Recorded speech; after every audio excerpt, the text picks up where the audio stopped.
Assalamu alaykum wa rahmatullah wa barakatuh, mes chers frères et sœurs. Nos paroles sont un dépôt précieux confié par Allah. Chaque mot que nous prononçons peut être une lumière qui éclaire les cœurs, ou une flèche qui blesse et détruit. Parfois, la meilleure parole est celle que l'on garde pour soi.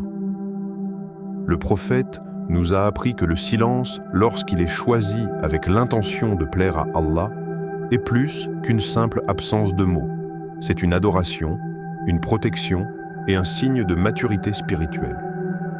Dans cette vidéo, nous allons explorer 5 moments précis où le silence n'est pas une faiblesse, mais une force, un choix qui préserve notre foi, notre dignité et notre paix intérieure. Chacun de ces moments est tiré des enseignements purs du Coran et de la Sunna, et vous allez voir à quel point ils peuvent transformer notre quotidien et nos relations. Avant de commencer, si vous aimez découvrir les rappels du messager d'Allah, leurs explications et leurs applications dans la vie de tous les jours, abonnez-vous à cette chaîne, activez la cloche et partagez cette vidéo autour de vous pour que d'autres en profitent. Laissez aussi un commentaire pour nous dire ce que vous en pensez ou partagez votre expérience. Et surtout, restez bien jusqu'à la fin, car une surprise spéciale vous attend pour vous aider à mettre ces conseils en pratique. Passons maintenant directement au premier moment où le croyant choisit le silence. Premier moment. Lors des disputes et tensions, imagine cette scène. 2 personnes, amies depuis des années, se retrouvent face à face, le ton monte, les regards se durcissent, une petite incompréhension, quelques mots mal choisis, et voilà que la colère s'invite, comme un feu qui dévore en quelques secondes ce que des années ont construit. C'est dans ces instants que le croyant doit se rappeler, celui qui croit en Allah et au jour dernier, qu'il dise du bien ou qu'il se taise. Al-Bukhari. Le silence, ici, n'est pas un signe de faiblesse ou de défaite. C'est un acte de maîtrise, un rempart contre le shaitan, qui souffle sur les braises de la colère pour en faire un incendie. La dispute est un terrain fertile pour les paroles regrettables. Sous l'effet de la colère, la langue devient une arme. Et cette arme, une fois dégainée, laisse des cicatrices profondes dans les cœurs. Le Coran nous rappelle « Repousse le mal par ce qui est meilleur » 41-34. Mais comment repousser par ce qui était meilleur si nos lèvres tirent des flèches de reproche et de mépris? Le silence, dans ces moments, agit comme un mur de protection. Il coupe l'élan destructeur. Il interrompt la spirale des mots durs. Mais plus encore, il offre un espace de respiration. Cet instant où l'on retient sa réponse devient une porte pour la réflexion, une brèche où peut s'engouffrer la sagesse. Regardons l'exemple du prophète. Lorsqu'il était provoqué ou que des tensions éclataient autour de lui, il choisissait souvent de répondre par des paroles douces ou de ne rien dire. Ses compagnons rapportent qu'il ne répondait pas au mal par le mal, mais par ce qui apaise. Ce silence réfléchi est un combat intérieur. Il faut museler l'ego qui veut avoir raison, calmer le cœur qui veut répliquer et se rappeler que la victoire, ici, n'est pas de gagner l'argument, mais de préserver la paix. Car en vérité, le croyant n'élève pas sa voix pour écraser l'autre. Il l'élève seulement vers Allah par l'invocation et la patience. Dans la vie quotidienne, cela peut vouloir dire se taire au milieu d'une dispute familiale, retenir un commentaire piquant au travail ou ne pas répondre à un message agressif sur les réseaux sociaux. Ce n'est pas laisser passer par peur, mais laisser passer par grandeur d'âme. Le silence est alors une forme de dhikr. On se tait par conscience qu'Allah entend, voit et sait. Et ce silence, choisi pour lui, devient un acte d'adoration. Deuxième moment, face aux rumeurs et calomnies, les mots voyagent plus vite que la lumière, surtout quand ils sont porteurs de rumeurs. Il suffit d'une phrase, d'un « j'ai entendu dire que » pour que la réputation d'une personne soit entachée. Et parfois, celui qui propage ne se rend même pas compte qu'il est devenu complice d'une injustice. Allah nous avertit dans le Coran. Ne médisez pas les uns des autres. L'un de vous aimerait-il manger la chair de son frère mort? 49 minutes and 12 secondes. L'image est forte, presque choquante. Mais elle est là pour nous réveiller. La médisance et la calomnie sont des péchés d'une gravité extrême. En répétant une rumeur, même juste pour informer, on devient un maillon de la chaîne du mal. Et cette chaîne, une fois lancée, est presque impossible à briser. Car une rumeur a une force destructrice. Elle s'infiltre dans les esprits, elle altère la confiance, elle divise les cœurs. Le prophète nous a donné une règle d'or. Celui qui croit en Allah et au jour dernier, qu'il dise du bien ou qu'il se taise. Ce « taisez-vous » n'est pas un simple conseil de politesse. C'est un ordre qui protège trois choses: la dignité de celui dont on parle, la pureté de notre propre langue et l'unité de la communauté. Rester silencieux devant une rumeur, c'est refuser d'être le carburant de la discorde. C'est envoyer un signal « je ne participe pas à ce jeu ». Et parfois, ce silence inspire les autres à se taire, eux aussi, stoppant la propagation. Mais le silence n'est pas toujours suffisant. Parfois, il faut détourner la conversation ou rappeler doucement la gravité du péché à ceux qui parlent, non pas en les humiliant, mais en les aidant à prendre conscience. Car celui qui parle à tort et à travers se met en danger, pas seulement ici-bas, mais surtout dans l'au-delà. Le jour du jugement, chaque mot prononcé sera pesé. Et si ces mots ont sali l'honneur d'un frère ou d'une sœur, il faudra les payer, avec ses bonnes actions ou en portant les mauvaises actions de l'autre. Voilà pourquoi, face aux rumeurs et aux calomnies, le silence est une barrière de protection. Il préserve notre foi et protège notre place auprès d'Allah. Troisième moment, dans les discussions inutiles, regardez autour de vous. Combien de conversations commencent avec un simple « tu sais quoi » et finissent en débats interminables sur des sujets sans valeur? Combien d'heures volées à notre vie par des échanges qui n'apportent ni savoir, ni sagesse, ni bienfait? Le Coran nous rappelle avec solennité « par le temps ». L'homme est certes en perdition, sauf ceux qui croient, accomplissent les bonnes œuvres, s'enjoignent mutuellement la vérité et s'enjoignent mutuellement la patience. 103,1 à 3. Chaque minute est une perle précieuse, et pourtant, nous les laissons parfois glisser entre nos doigts dans des bavardages vides. Les discussions inutiles ne sont pas seulement une perte de temps, elles sont aussi une porte ouverte aux erreurs. On commence à plaisanter, on glisse vers la moquerie, puis vers la médisance. Et tout cela pourquoi? Pour remplir un silence que l'on croit gênant. Mais le croyant apprend à aimer le silence. Il comprend que ce silence n'est pas un vide, mais un espace pour le dhikr, pour réfléchir, pour se rappeler Allah. Car pendant que certains parlent pour occuper leur langue, d'autres l'occupent à dire « Subhanallah, Alhamdulillah, Allahu Akbar ». Pensez à votre journée. Si vous additionniez toutes les minutes passées dans des conversations sans utilité, combien d'heures pourraient être réinvesties dans la lecture du Coran, dans une prière surérogatoire, ou simplement dans un moment de réflexion sur vos objectifs pour l'au-delà?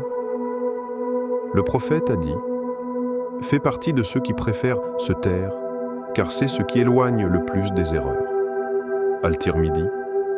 Ce n'est pas un appel à vivre isolé ou à refuser tout échange social, mais à donner un sens à chaque mot.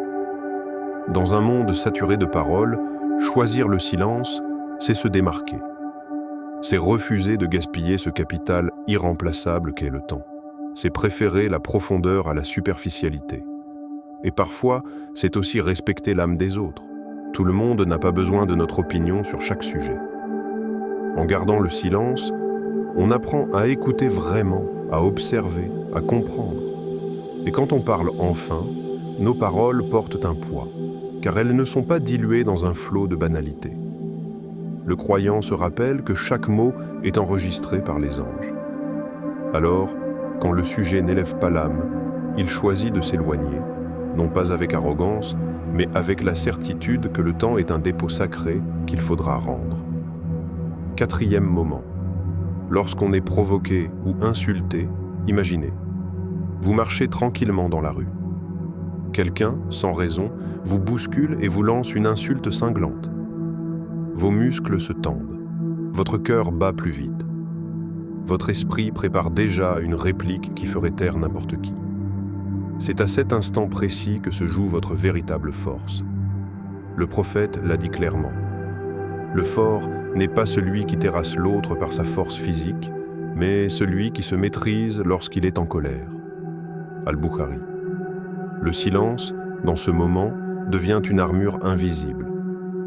Vous entendez les mots, vous sentez la provocation, mais vous décidez de ne pas alimenter le feu. Vous laissez les paroles tomber à vos pieds sans les ramasser. Le Coran décrit les serviteurs du tout miséricordieux comme ceux qui, face aux ignorants, disent simplement « paix ». 25,63. Pas de longue justification, pas de revanche verbale. Un simple « paix ». Et ils continuent leur chemin. Car répondre à la provocation par la provocation, c'est offrir à l'ennemi exactement ce qu'il voulait, votre calme. Mais en choisissant de rester maître de vous-même, vous renversez la situation. Ce n'est plus lui qui contrôle la scène, c'est vous. Le silence ici n'est pas une fuite, mais une victoire intérieure. C'est dire à votre ego, aujourd'hui, c'est moi qui décide. Et souvent, ce choix désarme l'autre. Beaucoup d'altercations meurent faute de carburant. Et votre silence est cette coupure nette dans l'alimentation du conflit. C'est aussi une leçon pour ceux qui vous regardent. Dans un monde où l'on répond du tac au tac, voir quelqu'un rester calme face à l'insulte frappe les esprits. Cela inspire le respect, parfois même l'admiration. Pensez-y, si le prophète, insulté et provoqué à de multiples reprises, a choisi la patience, qui sommes-nous pour répondre autrement ? Chaque fois que vous retenez votre langue, vous imitez son noble caractère. Et chaque fois que vous répondez par « paix », vous écrivez dans votre livre des actes une page que vous serez heureux de relire au jour du jugement. Cinquième moment. Face aux opinions divergentes. Les désaccords sont inévitables.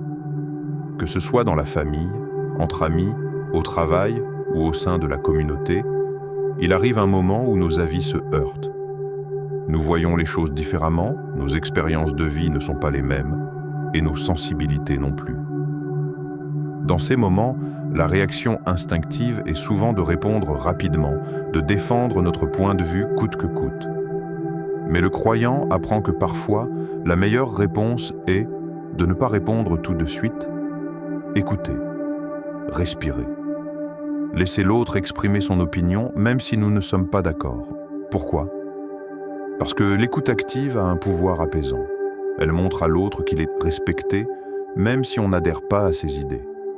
Et ce respect ouvre une porte, celle d'un dialogue plus serein, où chacun est disposé à entendre l'autre.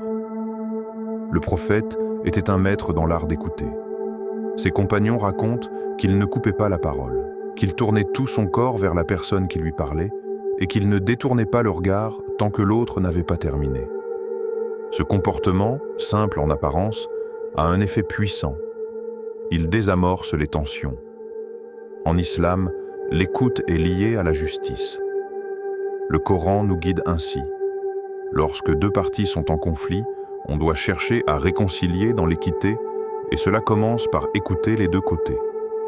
Il faut aussi savoir que dans certaines divergences, ce n'est pas notre réponse qui changera la vie de l'autre, mais notre attitude. Si nous débattons avec colère, l'autre se braque. Mais si nous parlons avec calme, après avoir écouté, nous avons plus de chances de trouver un terrain d'entente. Le silence temporaire avant de répondre permet aussi de vérifier nos intentions. Parlons-nous pour clarifier et rapprocher, ou pour imposer et dominer ? Parfois, après avoir écouté, on réalise que la divergence est minime, ou que le sujet ne vaut pas un conflit. Dans ce cas, il est plus noble de dire « je comprends ton point de vue » et de clore la discussion, que de prolonger un débat qui risque d'envenimer les relations. Les savants ont toujours rappelé que le désaccord fait partie de la nature humaine, mais que ce qui compte, c'est la manière de le gérer. Et pour le croyant, gérer un désaccord, c'est préserver les cœurs avant de chercher à avoir raison.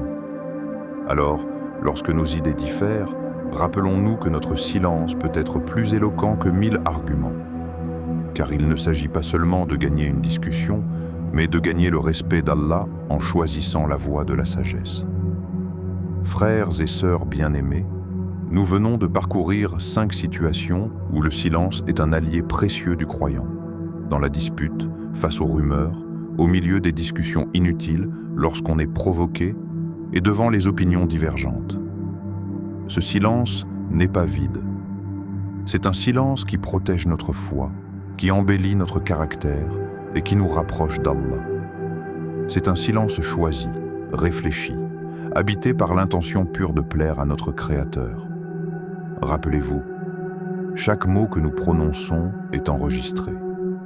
Le jour du jugement, nos paroles seront pesées, et si elles ne pèsent pas lourd en bien, elles pourraient peser lourd en péché. Alors, quand nous parlons, parlons lumière. Et quand nous doutons, laissons nos mots reposer dans le coffre du silence.